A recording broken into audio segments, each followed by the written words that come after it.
Good morning. How's everybody? I think this could be an exciting day, guys.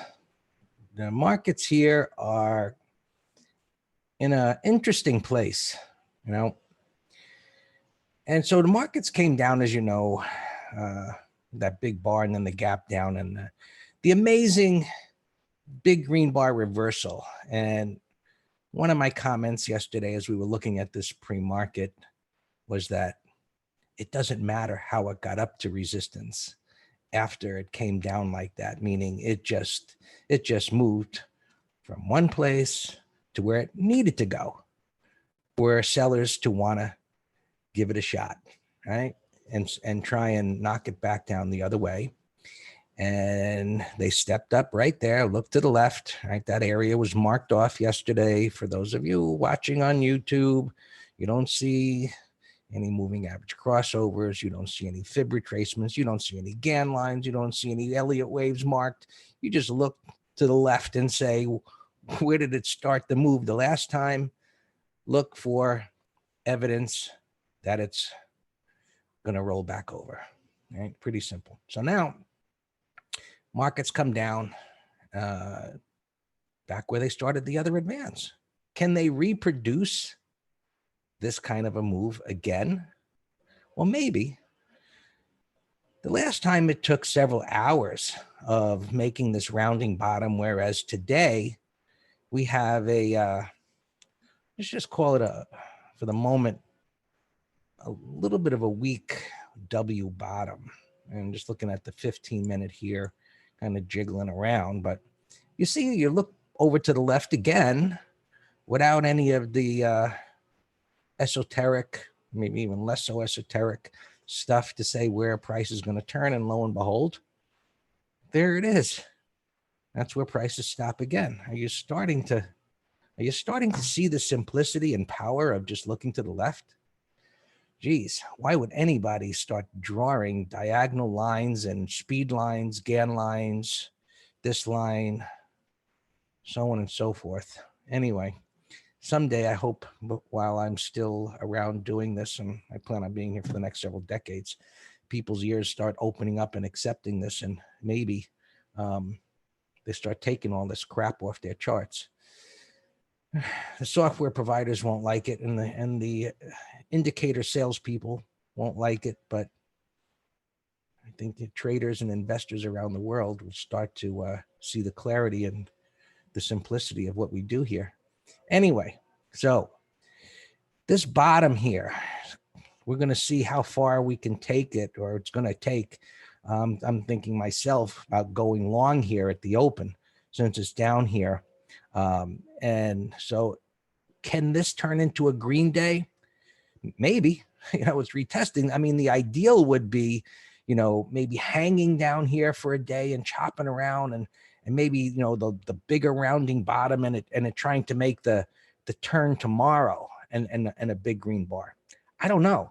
The other scenario is this basing here just doesn't go anywhere, meaning it's chopping around and sellers just say, come on, buyers, bring it up here. When they're going to slam them right on the head every time, because, this is now creating a resistance area. I don't know, Russ, is this coming out sketchy for everybody else? My internet connection hasn't been the greatest. They've been working on it. It's fine, Alex. Thank you. Okay. So as this creates resistance here, this provides us a reference point intraday or intra-bar, what's going on inside of here. And we're going to see whether this can get through here at the open and then start entering the void above. Now, we always have two scenarios. If it hangs around here today and it gets whacked and maybe even closes below here, well, that opens up the door. And you know what? Just not to squish all of this, I'm just going to turn this into a 90-minute chart just to squish the data, and maybe a 180-minute chart. There you go. Anyway, all we want to see is the void. And you see what it's holding here right now, that if it can't bounce from here and buyers take control, where they're going to take control to, right? So up into this area where the sellers are going to show up again. But if they can push deeply into here, we got something to think about as far as this correction maybe having run its course. I mean, we just don't know yet. We're collecting information. The other side of it is it chops around here and it can't get going. And we're going to have a great shorting opportunity. 3,200 goes through there like a hot knife through butter. Meaning when it gets down there, yes, there's the low.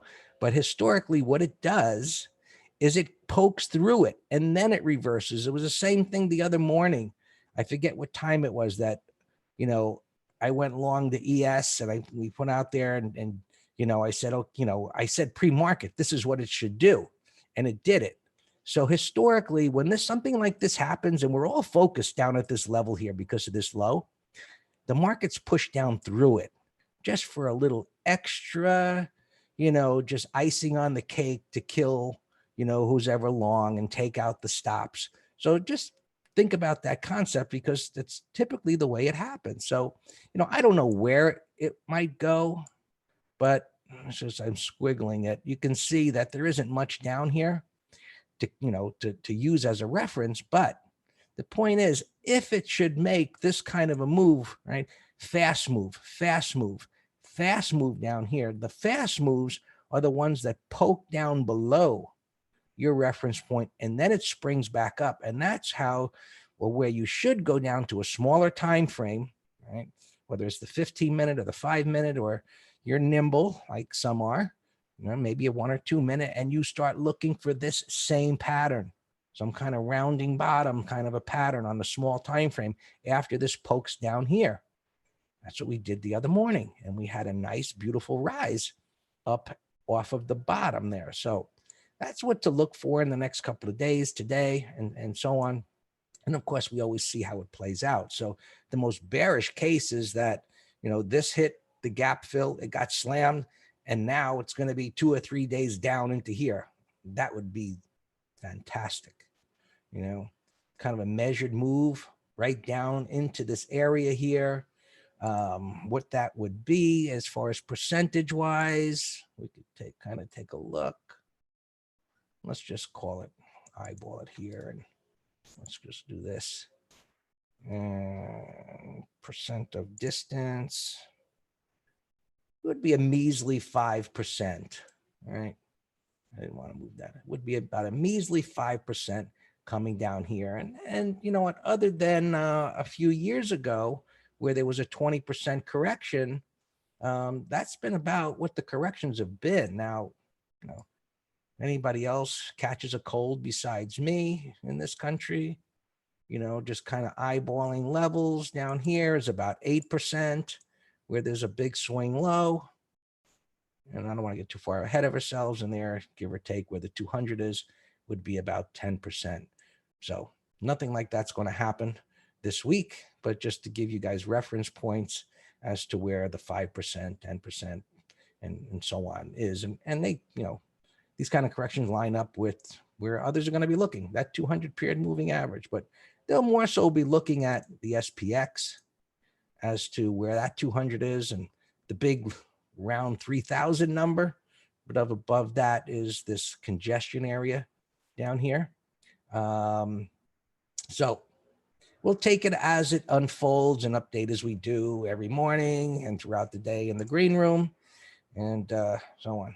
Sebastian, I see you in YouTube there, man. What are you lurking? We're waiting for you. I think before I run out of breath, you are a very elusive young man. Sebastian knows what we're talking about. All right.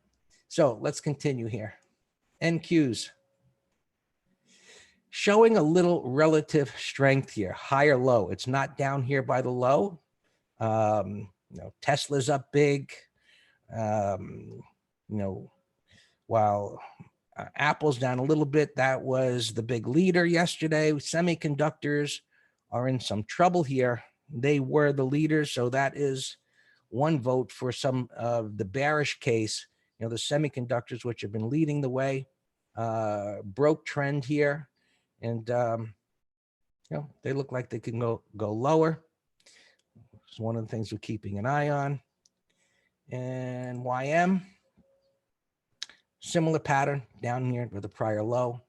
And the good thing about all this, even if it comes down big time, the weekly and monthly charts are in uptrends. So when they get down there, folks, make sure this correction, if it runs a bigger course here, doesn't decimate your account, adhere to your stops, and even, what's going on between your ears will be like scrambled eggs if you lose, a lot of money by not adhering stops. If you're picking off some bottoms and they don't work, get out.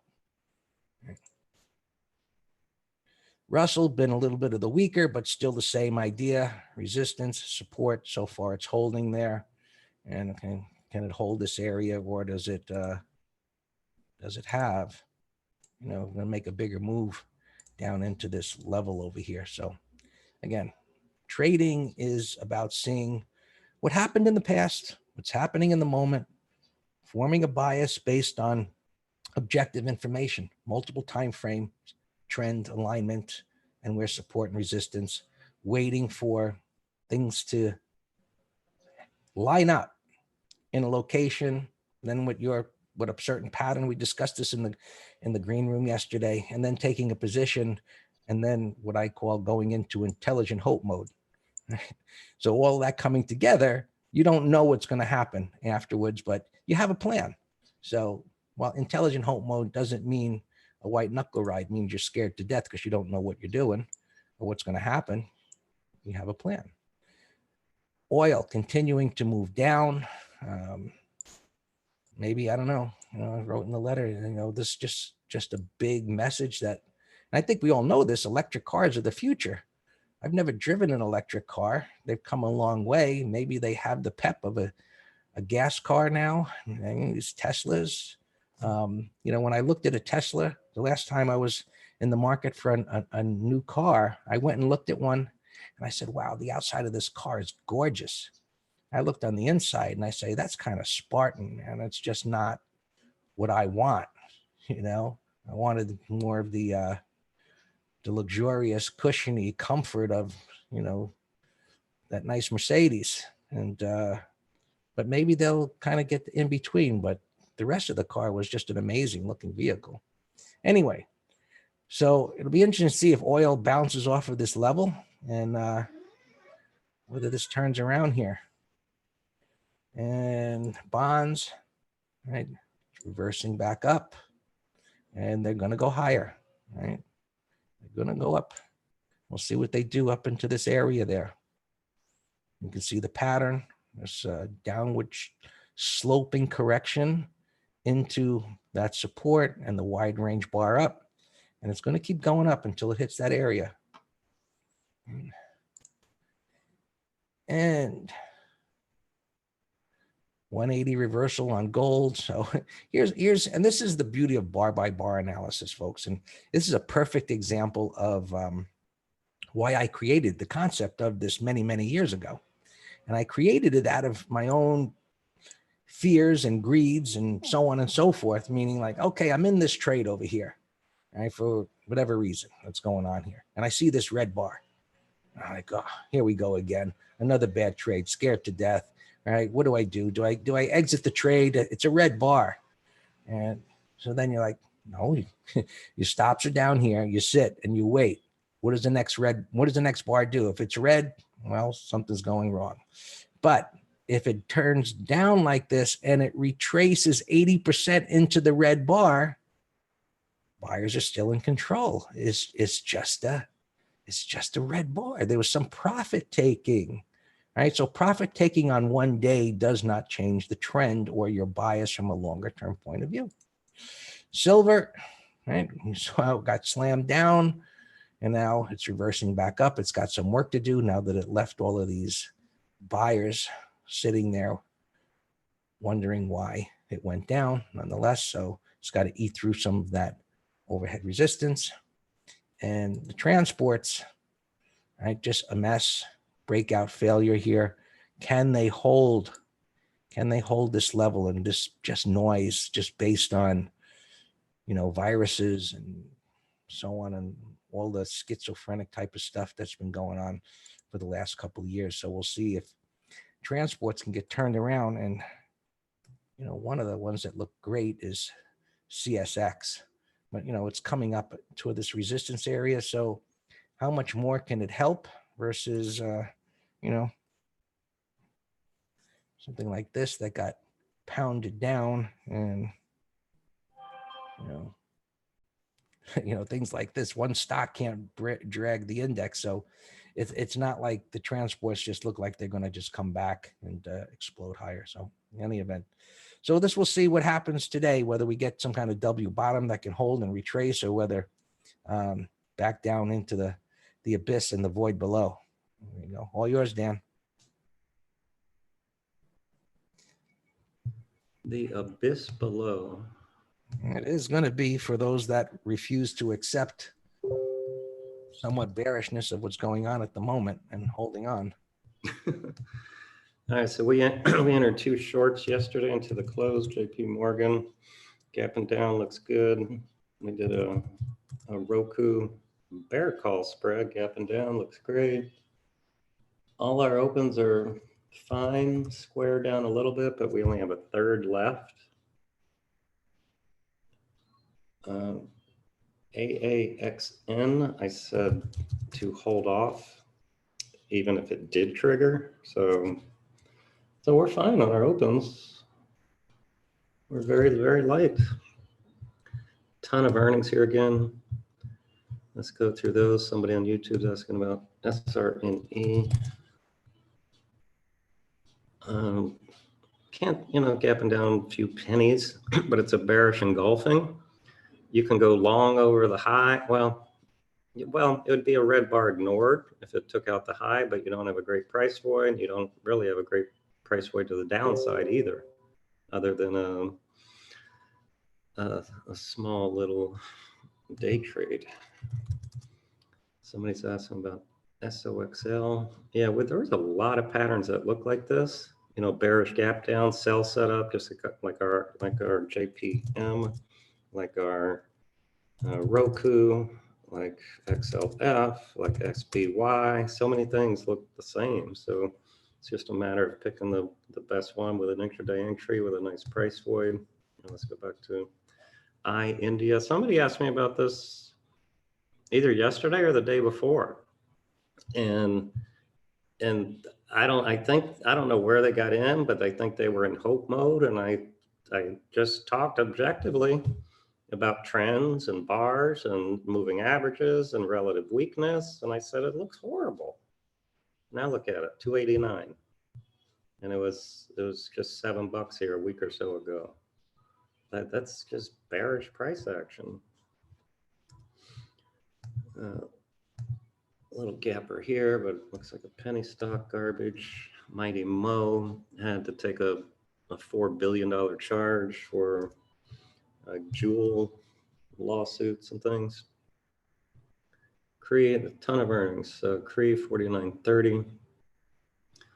So here's another one, rally into resistance and reversal. So that pattern surely look lower. You got a little void here, maybe target 48, keep an eye, 30-minute low. CLS is actually relative strength. Over, yes, it's gapping down, which is fine, because then if it takes out yesterday's high, it's relative strength. So that over the high I like. Oh, let's look at the tech heavyweights. Microsoft here, gapping up to all-time highs. Facebook getting whacked, 207 way down here. And that's gapping a whole lot more than the expected move. Tesla here. I have this as a bear call spread candidate. It's a gap and crap on the weekly chart and monthly chart. It's starting to sell off here a little bit pre-market, so that's good. We got a bearish pre-market.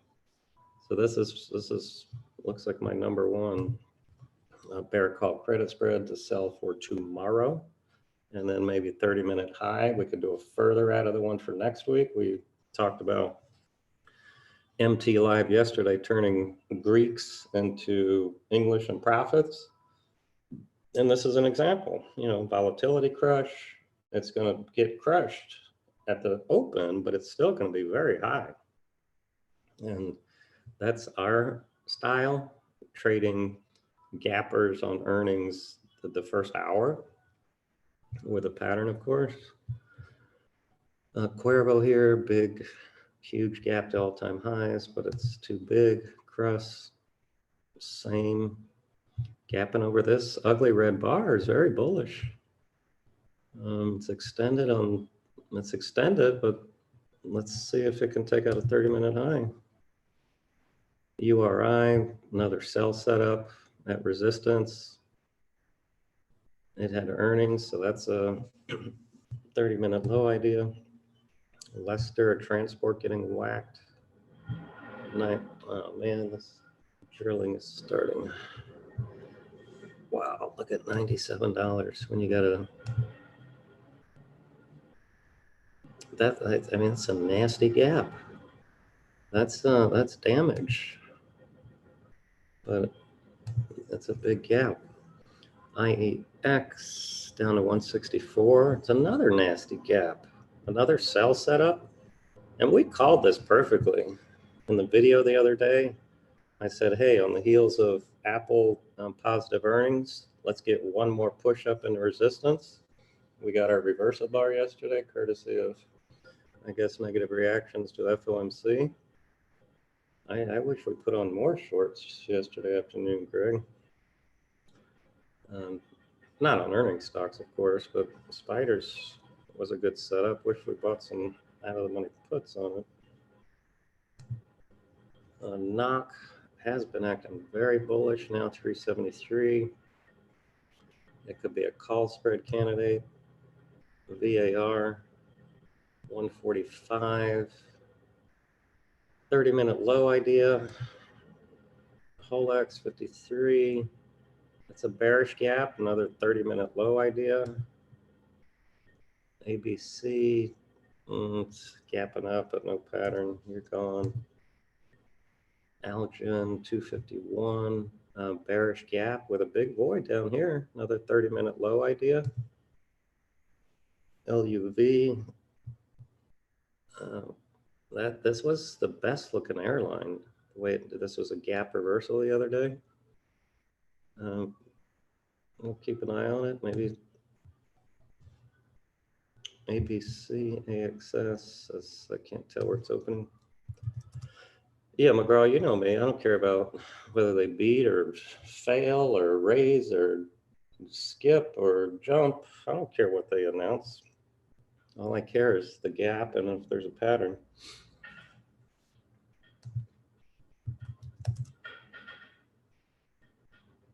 Oh, McGraw, bite your tongue. They would never do that. 42.38, bearish gap, a call spread candidate maybe.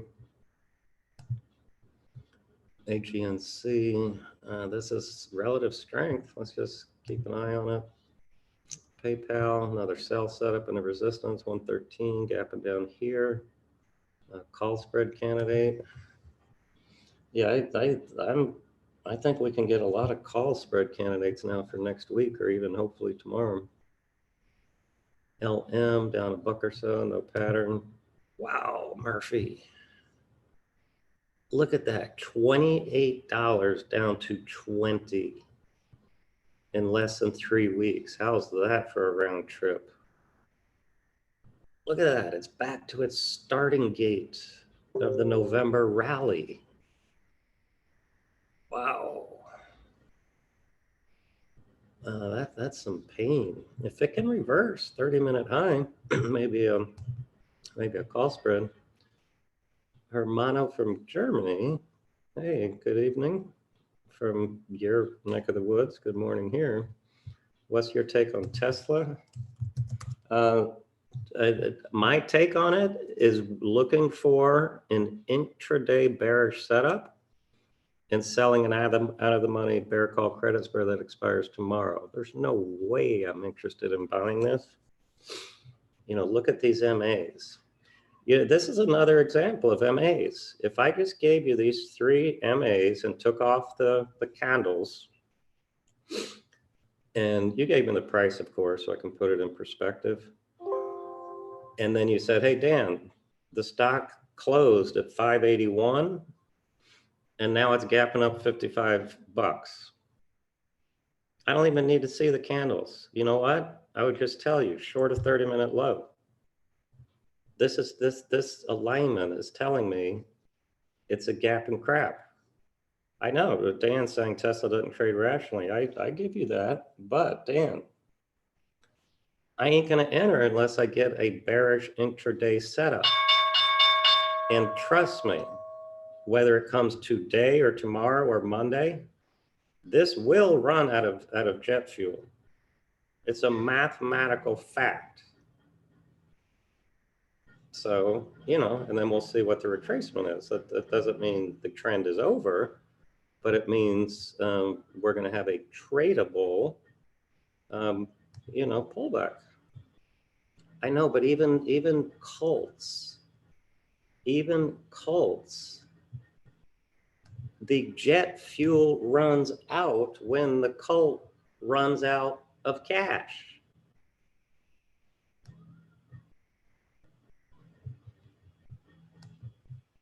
I'm going to grab a screenshot of these calls. I mean, think about it. Whether it's a cult on the bullish side, or if it's pain on the downside, and you get everybody on the bearish camp, unless it's just a controlled downtrend where the thing looks like it's going to zero. Ice, yeah, we had a nice out yesterday. Nice. No, I totally agree. It's a cult.